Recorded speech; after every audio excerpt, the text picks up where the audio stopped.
2021, it was announced that the project will be funded for 5 years. And it's really the first project program of its size supporting and funding Caribbean research from this council. And sorry, the time distracted me a bit. And also for researchers based in the Caribbean, and I'll get into that as well. So the project was designed by Dr. Francio Guadalupe. Dr. Guadalupe was born and raised in the Caribbean, and like many of us, share ancestors across the Caribbean and the world. From 2014 until 2017, Dr. Guadalupe was the president of the University of St. Martin. And 2017 was also the year that Hurricane Irma devastated the island, as well as many other regions in the Caribbean. Irma broke weather records, and its impact was really brutal. So important here is that climate change and its effects are really not abstract, and needing to prepare for them for the near and far future are very concrete. And this is really what motivated setting this project up as well. So globally, but also in the Caribbean, climate change research has tended to focus on the non-human. We all know the research that focus on the mangroves and the birds and the turtles and the coral reefs, and these are important research. But there's also the human element. But when focusing on the human, the research has really prioritized the economic impact of climate change, implications for public and private policy, and developing legal tools. But what about the island people? What is their relationship to climate change? How have they been experiencing it, living it, surviving it, preparing for it, or not preparing for it? A perspective that is often repeated for Caribbean communities is that they don't care, or perhaps that they can't care, because for a lot of people from the region, surviving the day-to-day has to be the priority. Getting food on the table is what most people's energies are focused on. But I think there's another perspective as well. I think it's important to remind ourselves that particularly in the Caribbean region, resiliency is not new, also not for dealing with natural disasters.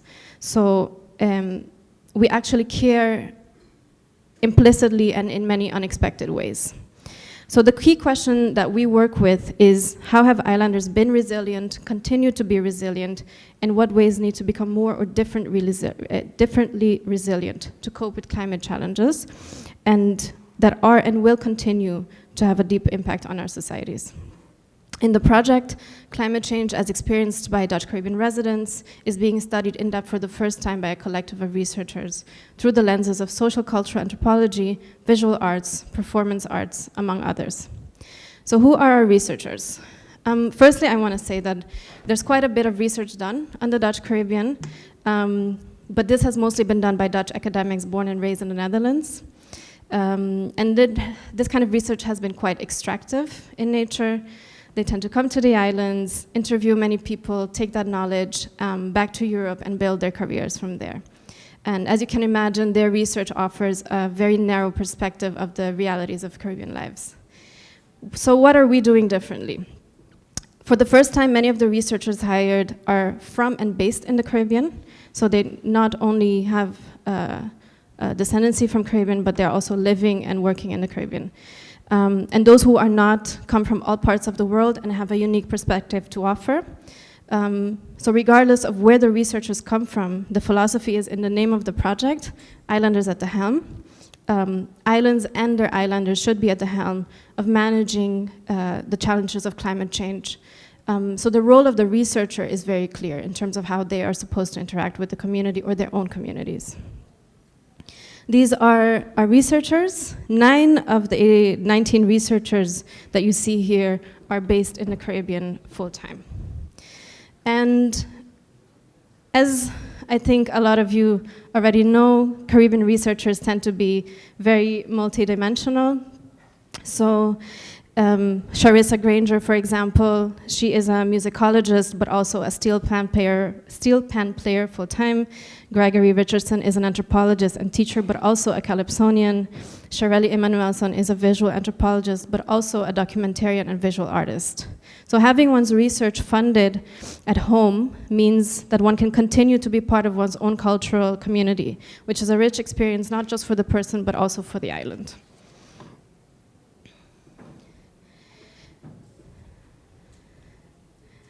And then why I think this is important, particularly important for us. Let's see if we get there. Yes. Another key component of the project is collaboration with island partners. And a big critique of the academic research sector, of course, is that even when they try to be exclusive, it tends to be quite disconnected from the people.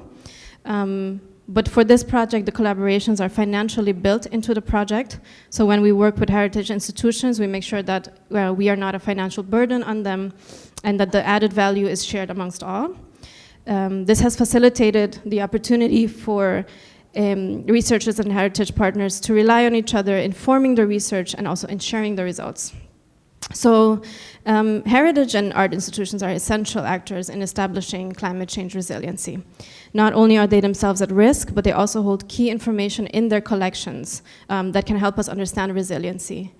If an institution has collections about social, cultural, economic histories, traditions, archaeological artifacts, natural heritage, art, music, architecture, it goes on, then it has a contribution to make in the conversation about climate change. In collaboration with the Terra Mar Museum in Bonaire, for example, we've organized workshops about climate policy and about cultures of freedom. We've also organized a water festival for kids and the youth to think about their own relationship with water and the sea, the relationship between islands and the sea, and how we're all connected through the water as well. And this helps the institution also profile itself as a key actor on the topic of climate change within the local and the regional knowledge infrastructure. Climate change really relates to everything and everyone, and this research offers a basis from which different archives can be connected in different ways, in new ways. It connects the archaeological archive with the historical and cultural archive and with living heritage. So there's a lot to be learned from our own ancestors as well as ourselves, because we are coping more actively than we think we are at all times and have always done so.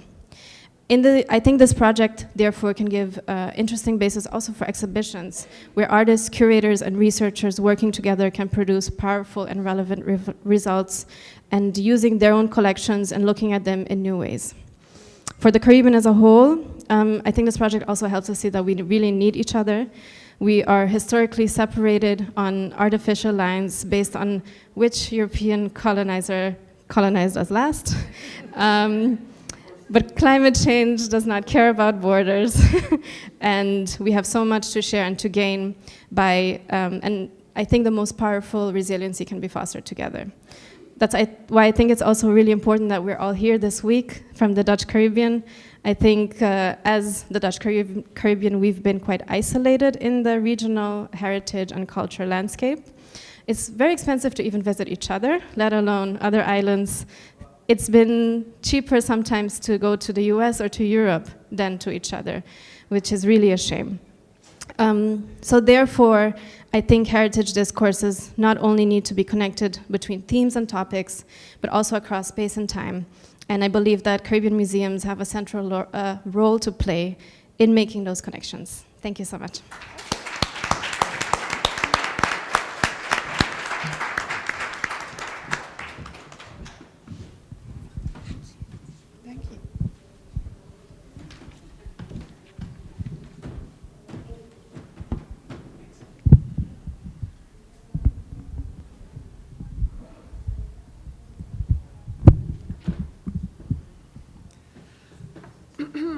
Buenos días. Good morning, bon dia, goedemorgen. Thank you, Daniella, and I'm so proud to be here as a former MAC board member. My name is Arminda Franken-Ruiz.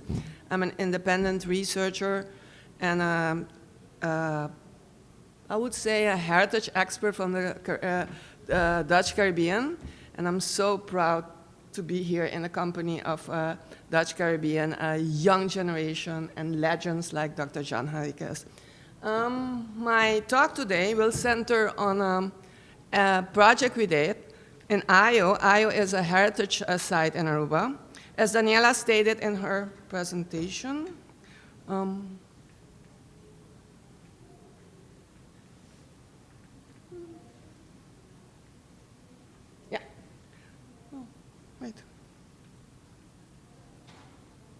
Yes, as Daniella stated in her presentation, excuse me, Aruba is a Dutch Caribbean island geographically closest to the South American mainland. This location has influenced its history and heritage from the early ages on. Geologically, it's characterized by formations from both similar and different than her sister islands. On two islands, Bonaire and Aruba, these latter formations form a large basaltic boulders landscape on which in Aruba, First Nations applied pictographs and petroglyphs significance for their beliefs and traditions. One such area in Aruba is the Ayo Heritage Park.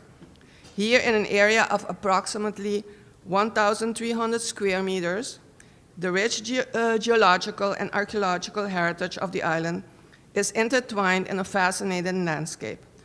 For centuries, people have visited, intervened, and therefore influenced this landscape. The area has been of economic, social, and spiritual value for many local generations and international visitors. It's most probable the intention of the highly successful Aruban tourism industry for this site that led to the awareness of the urgency of addressing sustainability issues in the past years. The need of telling both the local and international community about the unique aspects of this area and to engage them in its preservation became a priority for key institutions on the island represented in a governmental working group. Within this context, the development of interpretive trails was initiated as a part of a comprehensive management plan. When I was requested to submit the content of the interpretive trails in Ayo, I naturally delved into the on-the-job training and experience from my years at the National Archaeological Museum of Aruba.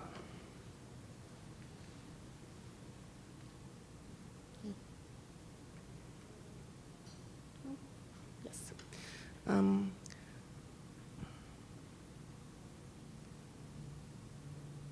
No, I went back. Okay, sorry about that. Okay.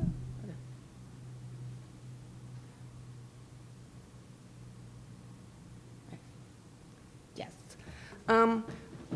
When I was requested to submit the content for an interpretive trails in Ayo, I naturally delved back into my on-the-job training at the National Archaeological Museum of Aruba.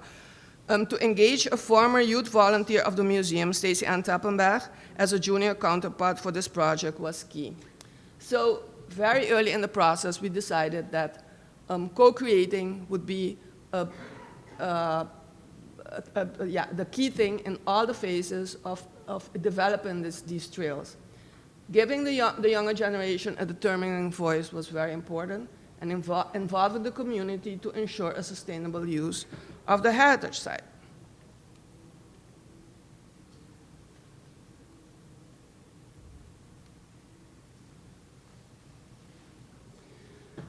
So we exchanged stories and experiences with the community during stakeholder meetings, and I'm very proud that Stacey Ann developed a blog series to be placed on the website of the Aruba Tourism Authority, telling her own perspective of the story.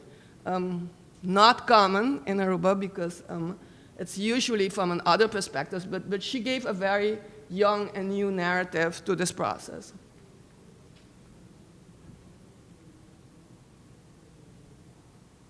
So listening to the community, we developed two trails, an Explorer Trail and a Muser Trail. The Explorer Trail goes along an already established path in the park.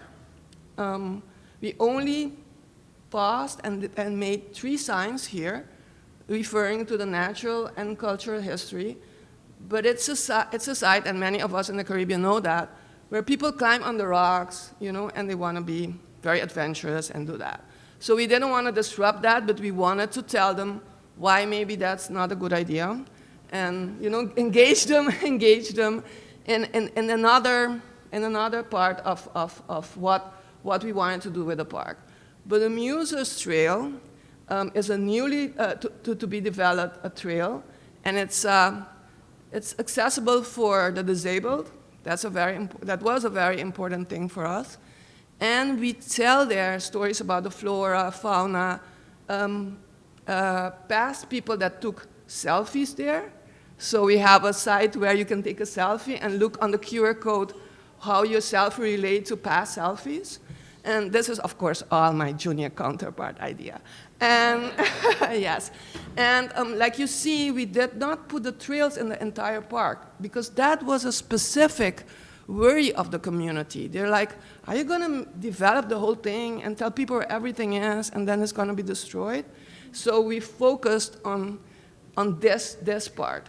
And we really wanted to label some endemic trees, so we proposed labels for the endemic trees.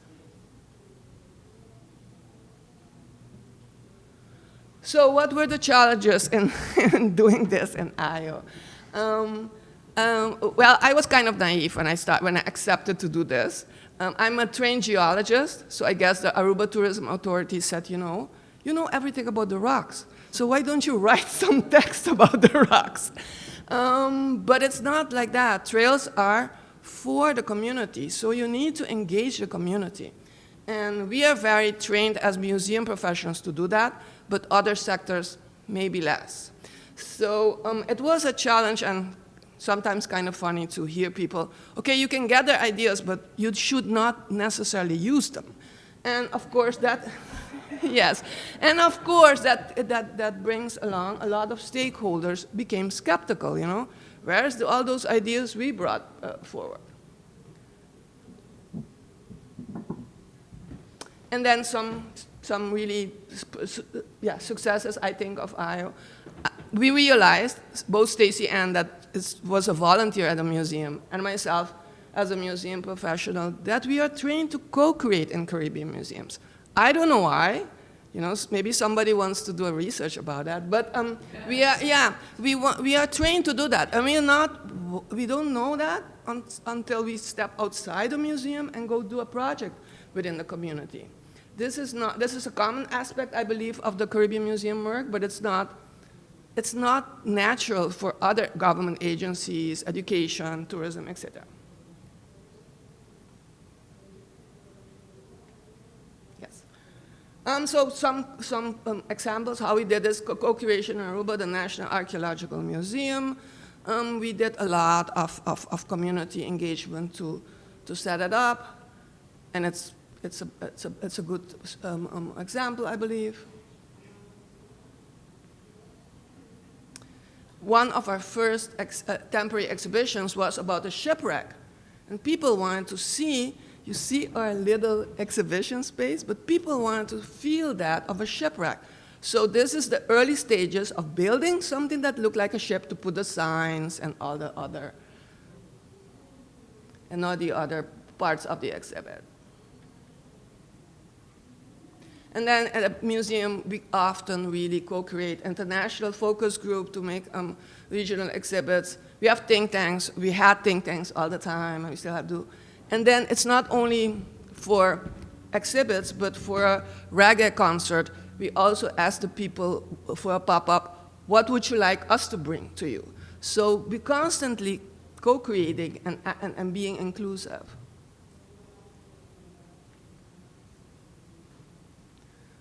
So are Caribbean museums incubators of co-creation practices? I do believe so, but I think we need more data for this. Cannot come here from Aruba and say that's a fact. But I think research needs to be done to establish this practice as a general trait of Caribbean museums. I also would like to know, why do Caribbean museums co-create? What's the effect of the co-creation of the sustainability of museums and heritage institutions in the Caribbean? And I really think we should share this special trait we have, but that's only my idea. Yeah. Yes, I said already, sharing not only within our own, with others, but also within the institutions. Not only when planning exhibits, which we should think about co-creating, but also about when we do research, when we plan research, when we do management. I think it's very important. I said already, share with the other sectors of the communities. And I think, and we know this, I think, in the Kingdom of the Netherlands, also with other museums that we work with. I think that would enrich our own experiences also. So thank you, Masha Danki. And I thank you, Kevin.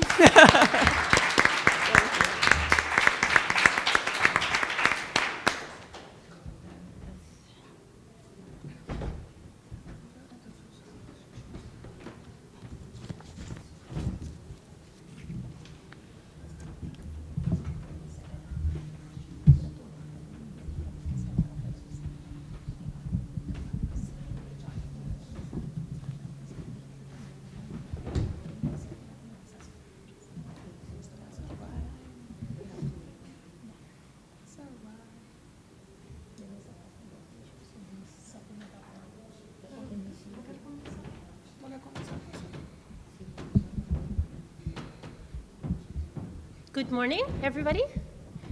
Welcome to the session. As I understood, it's taking a few minutes, seconds to set up the... I think we should be good. Can you hear me fine? Okay. Yes, welcome again. My name is Jeanne Peter. I am from Curaçao, one of the Dutch Caribbean islands, as introduced before. We are here with 4 representatives of Curaçao. And on behalf of the Association of Museums and Heritage of Curaçao, a little bit about us. The Association of Museums and Heritage of Curaçao is a nonprofit professional service organization advocating for the cultural heritage of Curaçao in the Caribbean. We have over 20 members, as you can see, which with members we mean over 20 museums and cultural institutions. Okay, maybe you can go to the next. Yes, so here you can see an overview map of Curaçao, and we are a small island. For 44 square kilometers with 150K approximate the population. But we have, and we are super proud of it, like I said, over 25, around 23, 25 museums. So, which is a lot. We are very proud of it. It's spread all over the island. We have children's museums, Casa Palimeishi, Museum Coral Holanda, and Mongi Maduro Museum, Jewish Museum. A lot are centered also in the city center.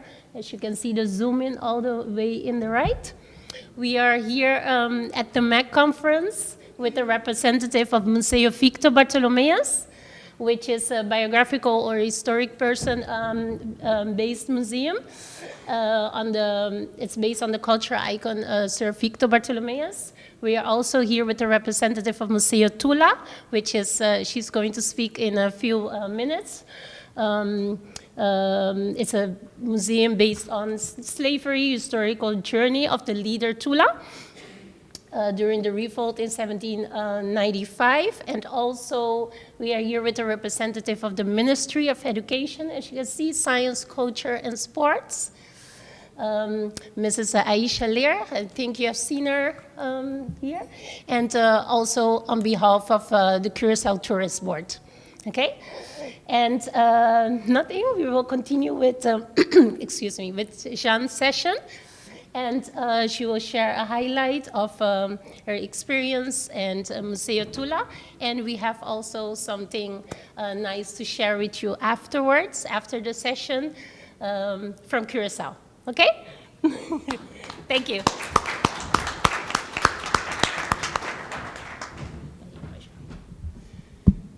Thanks. Yeah. Thanks. Bom dia. So my name is Jeanne Henriquez, and the title of my presentation is The New Museo Tula, A Journey on Resistance, Resilience, and the Process of Emancipation.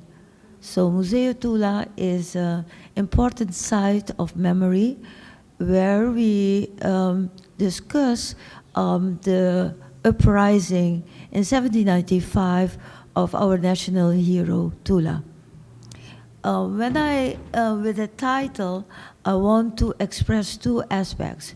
One is elaborate on the content of the exposition, which tells the story of the period of enslavement in Curacao, and highlight in there the role of our national hero, Tula. But at the same time, it is a discussion also about the creation, the restructuring of this museum based on that content, which is not only looking at the period of enslavement, but also at the same time looking at the impact of enslavement within our society. So the museum, the new Museo Tula, started February 25th of this year. We are still in the construction, but we can offer guided tours of 1 hour in the museum. And also we have already stepped forward in films of virtual reality and artificial intelligence about our history. So there are certain questions that I would like to raise, and although there is not so much time, it is in the wandelgangen, in the corridors, we still can discuss them, you know. So what are they? How do we design a decolonized museum? How do we combat the Eurocentric point of view and create our own intellectual design and philosophy? How can we become innovative within our strategy and involve also the public within it? How do we deepen the culture of resistance through critical analysis? And what does this decolonization mean for a museum as Museo Tula? So, first of all, let's discuss the definition of a decolonization of a museum. Decolonization challenges colonial history and structures, themes and topics. Decolonization involves visualizing the colonized and their culture, acknowledging the legacy of pains and trauma, portraying also the brutality of colonization, and addressing stereotypical thinking and inequalities. It also includes involving artists, youth, community involvement, and promote collective action. Decolonization within a museum also emphasizes local values that have been marginalized. So what does it mean for Museo Tula? In the first place, awareness raising on the Afro-Curacao history and culture and its interrelationship with gender, class, and political status as a point of departure. Sustainable development is also important. An ethic code like social justice, liberty, and environmental care. Transformation from within, very important. Empowering voices and providing a healing space. So in our vision, it is important to create a community museum, but also a museum without walls. And we also aspire to be an activist museum. What does it mean? It includes within different aspects addressing the colonial status of Curacao and the reparation movement for reparatory justice.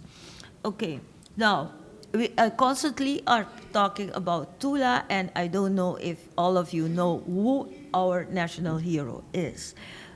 Tula was born at the estate of Kenepa, where the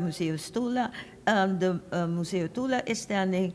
We don't know a lot about his upbringing. We only know that his mother, called Esperanza, was also living on the estate.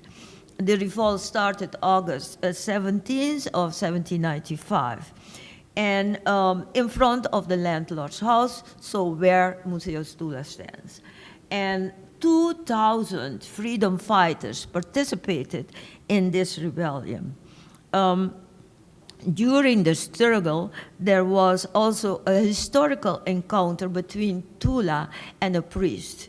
The priest had an assignment to try to convince the freedom fighters to go back to their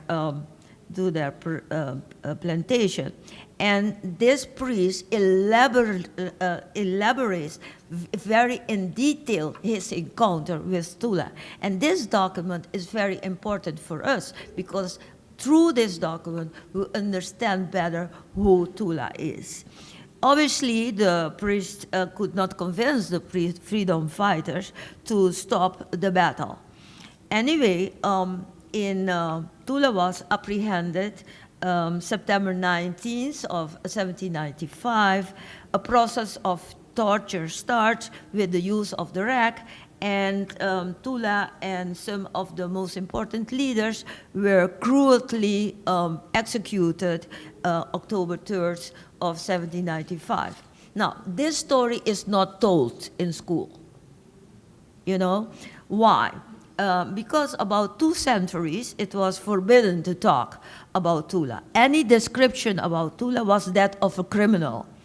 But in 2010, the government of Curaçao elevates Tula to our national hero.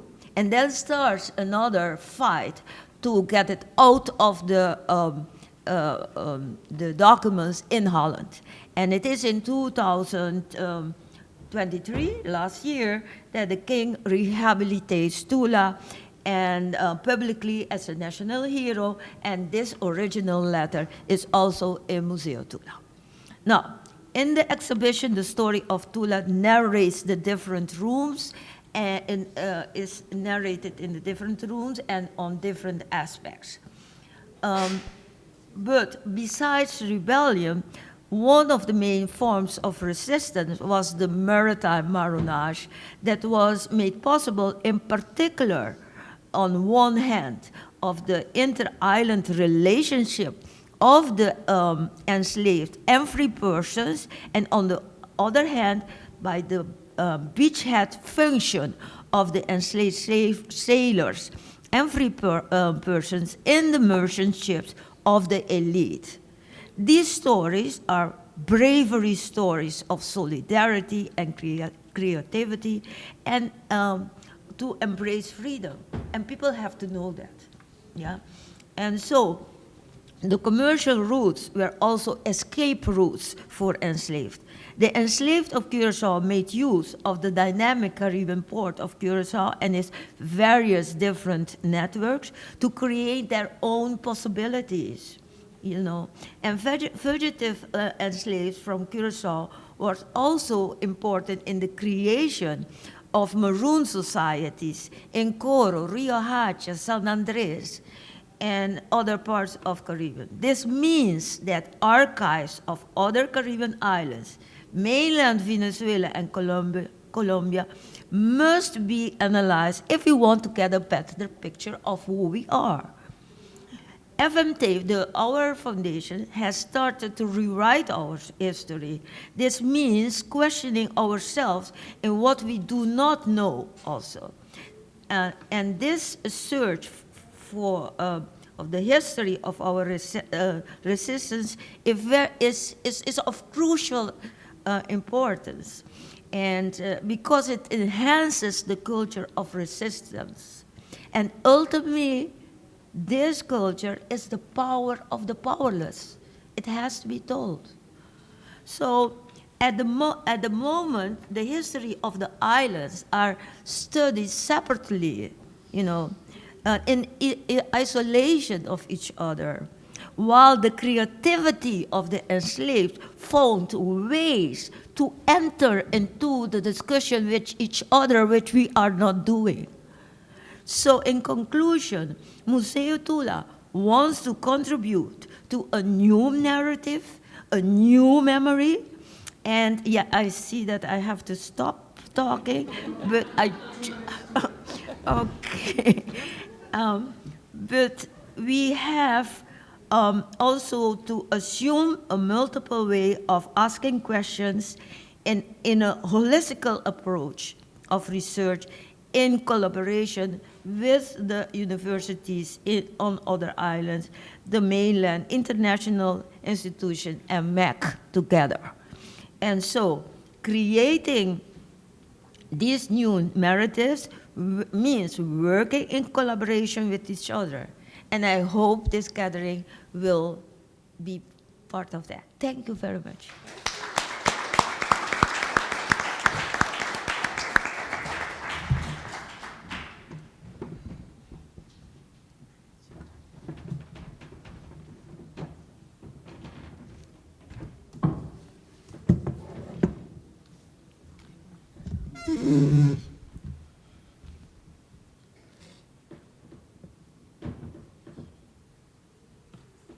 Hello, good morning, everyone, and thank you for the MAC for having us here as the Dutch Caribbean. We are welcome and really happy to be here in such a large group, I think, for the first time.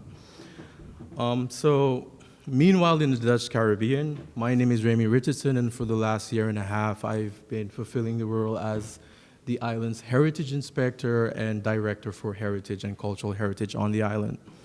And today, my presentation will be about preserving paradise.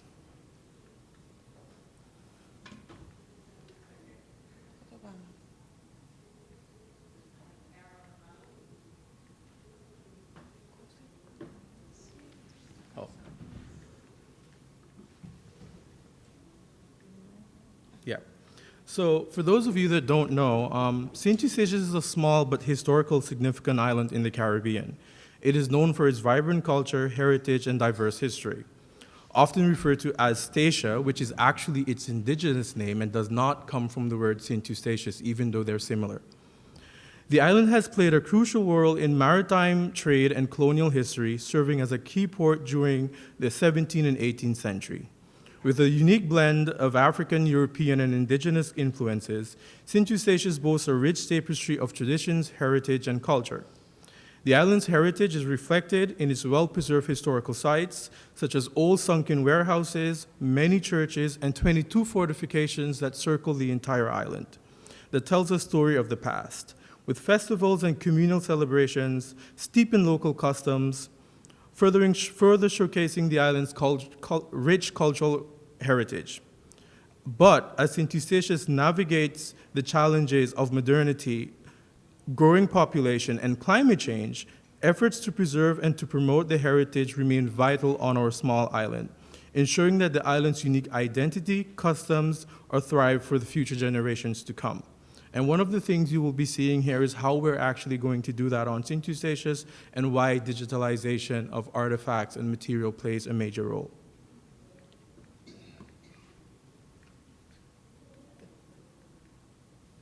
So one of the things that we follow on Sint Eustatius is that the history we study and read is not what actually happened, but what got recorded actually in our oral traditions and the artifacts and the structures that remain. They also tell a story. The history is documented through the creations we produced and utilize, as well as the buildings in which we live and find enjoyment. Our materials and surroundings encapsulate this narrative.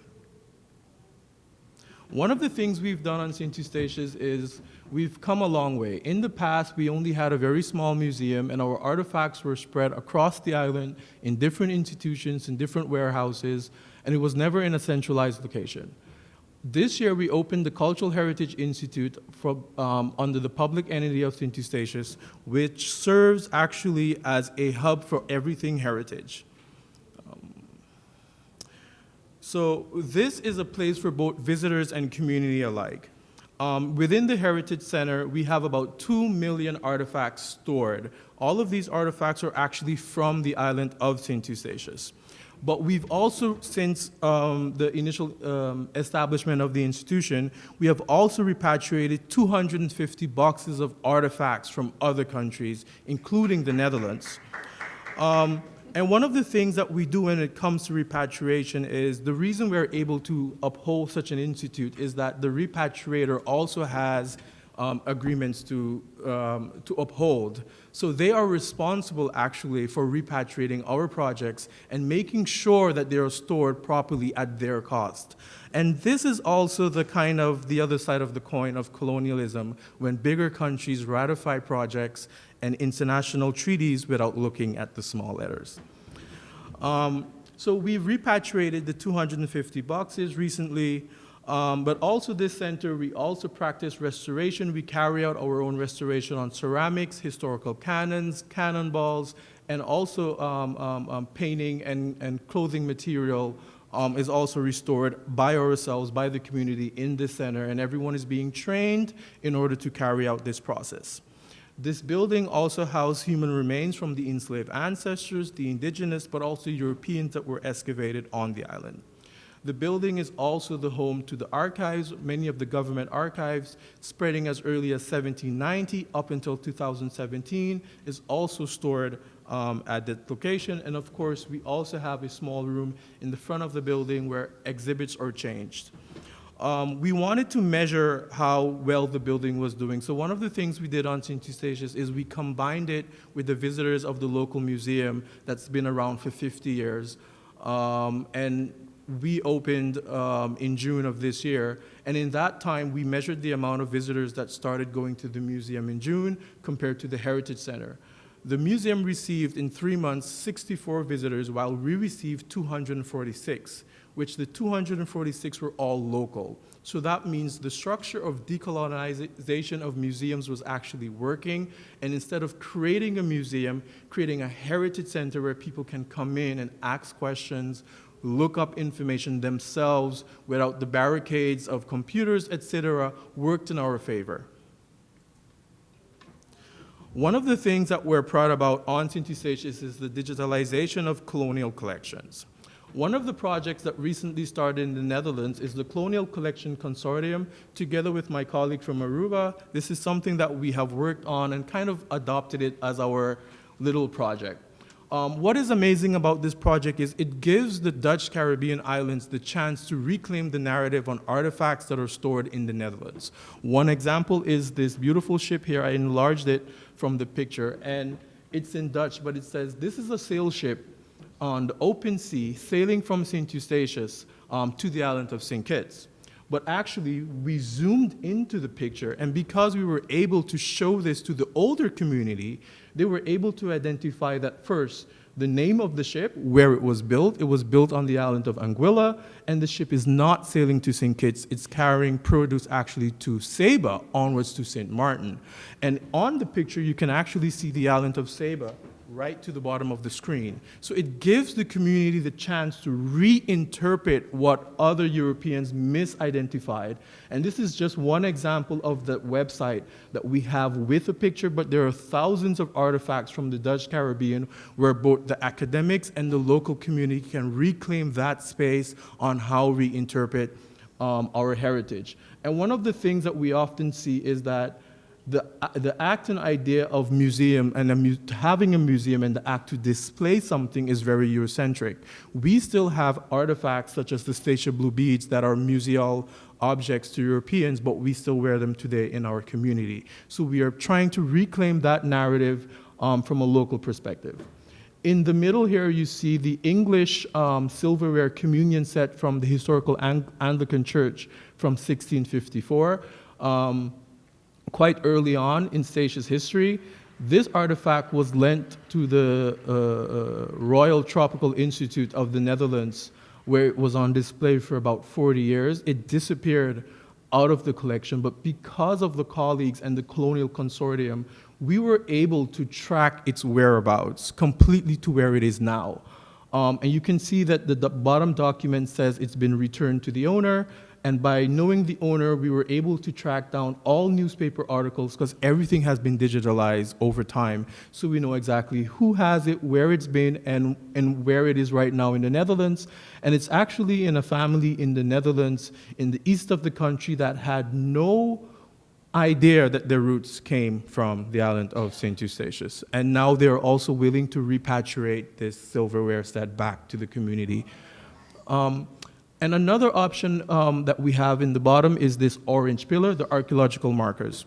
We on St. Eustatius are very honest. We know we're small, and we know climate change plays a major role in the community and also in all of the regions. So we have found a way to be both creative, to give information to visitors, but also to locals. One of the things we've done is create these signs. We're all from the Caribbean. We know what happens when we put plastic signs up, beautiful boards for UNESCO heritage, rot, hurricane, sun rot, they fall down. It is not sustainable, and we cannot say that we're on the forefront of climate change and still has these practices in place. So what we've done on St. Eustatius is actually created these archaeological markers. They're about 60 centimeters from the ground. They has a barcode on it in the front, and visitors can go and scan this barcode, and then they can see all the information from the Golden Rock side. So instead of putting all of these elaborate boards that showcase what is a monument and what is this site and what is that site, we are actually going to little barcodes that store so much information. And not only, you don't only get the information from the academic, you get the complaints from the community, you get the questions, you get the NGOs that complained about the illegal excavations of the Golden Rock site and what it meant. So you see both sides of the story all located in one spot. And we have these now spread throughout the entire island. One of the personal favorites of mine since working in heritage is actually using AI. I know many people think, why are we using AI? So what we do is, on St. Eustatius, we used AI to identify objects in museum collections. Since everyone is digitalizing their collection, everyone is proud of their digitalization, we thought, okay, why not use AI algorithms to train the AI to look in their digital collection. So together with a team of young Caribbean professionals, and especially from the Dutch Caribbean and St. Eustatius and the Netherlands, we created a system where what we did is we digitalized St. Eustatius. We took drone shots of the entire island. After we took the drone shots, we trained the algorithms to look for documents that said St. Eustatius, Golden Rock, historical gem, 1776, anything that was trending. But we also trained it to find the silhouette of St. Eustatius, and I will expand a bit on that in the following slide. But here you can see to date how many artifacts we found. For example, the large picture to the right was mistaken for the Indonesian island of Banda, but it's actually the island of St. Eustatius, and this picture hung in an Indonesian collection in the Maritime Museum of Hong Kong for more than 40 years. To the bottom, we have the chalice that is from South Africa. And here I will show you, for example, what we did. So we had all these pictures, and we trained AI to look at the silhouette of the island. So here you can see this chalice, for example, is at the University of Stellenbosch in South Africa with thousands of artifacts that they do not know how they ended up there. And of course, this painting. And to the bottom, you see the original, actually the real island of Banda that they were mistaking for the island of St. Eustatius. So we're using all of the digitalization and modern techniques to kind of repatriate artifacts from other collections around the world back to St. Eustatius. And one of the things that we have is a large community engagement. Of course, red was the color for free manumitted people, so we're replanting the July trees. The cannon restoration that you see there on the side, I'm gonna have to go through quickly because of the time. And we redefined the museum structure. One of the things we did is intangible heritage roots. So we went out to the community and we said, we will never be able to build a large museum on our island. So we use every small space that we can to put museums in. Because if you can walk 3 hours in the Louvre looking at paintings, you can walk 15 minutes on an island from building to building. Thank you very much.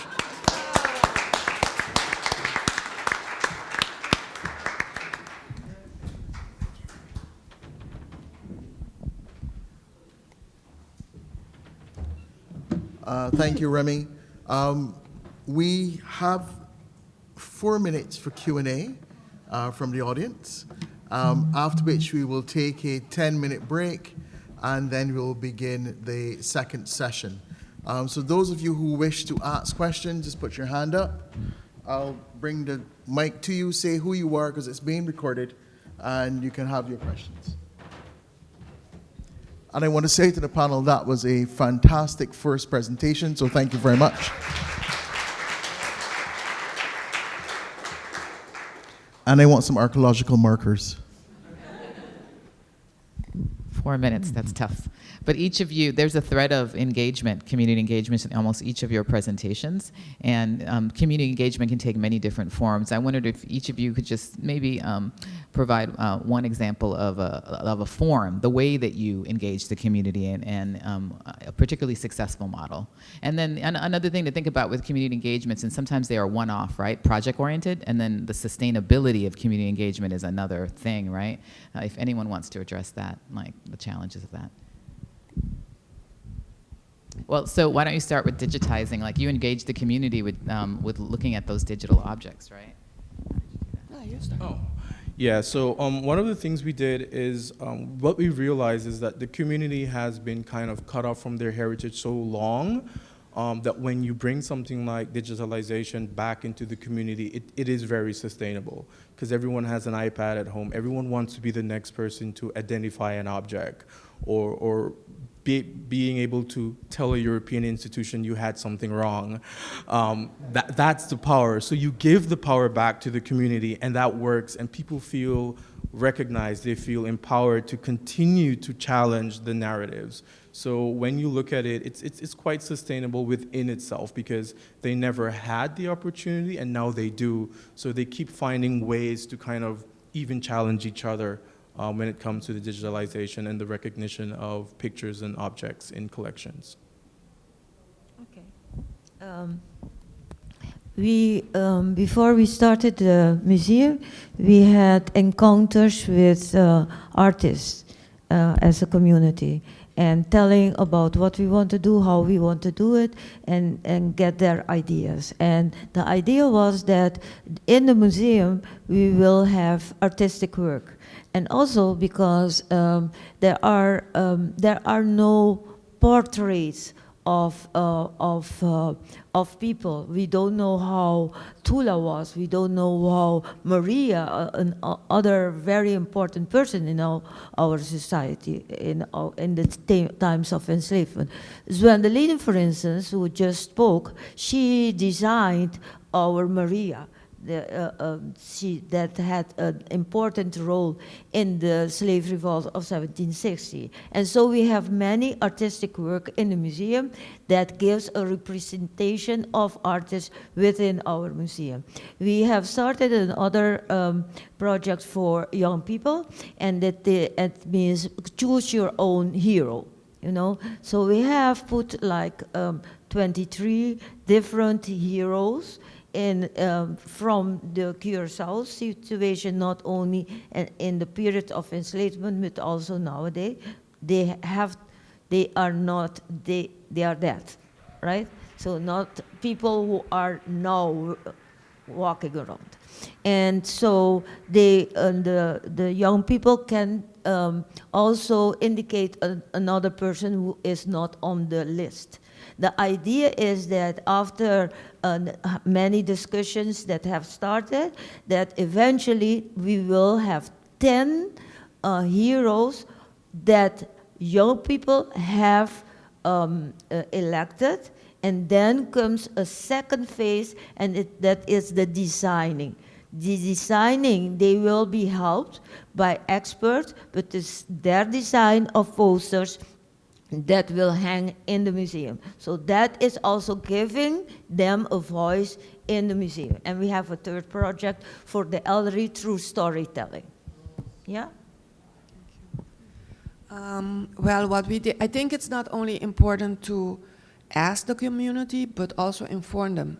So we did a bit of research in the National Archives about the name of Ayo, and that's why you saw 3 names with the different spelling, and that was our invitation for the first consultation. People went livid. They were like, "Are you gonna change the name? Are you crazy?"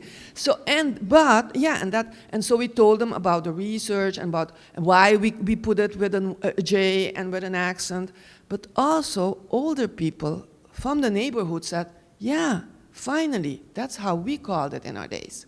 So, and you start that conversation. So I think it's not only important to ask the community, but it's also to do research and tell them what they still do not know from all those documents in the National Archives. Thank you for the question. One of my favorite things that we did is artist Shirley Emanuelson, she organized an art and science lab in Bonaire for a month, and it was open to anyone that felt called to join, so it was intergenerational, and people joined from that had all kinds of backgrounds with the island, but they had to be a resident there. And they met with all the heritage institutions and also with different, for example, with the people that were planting mangroves and such.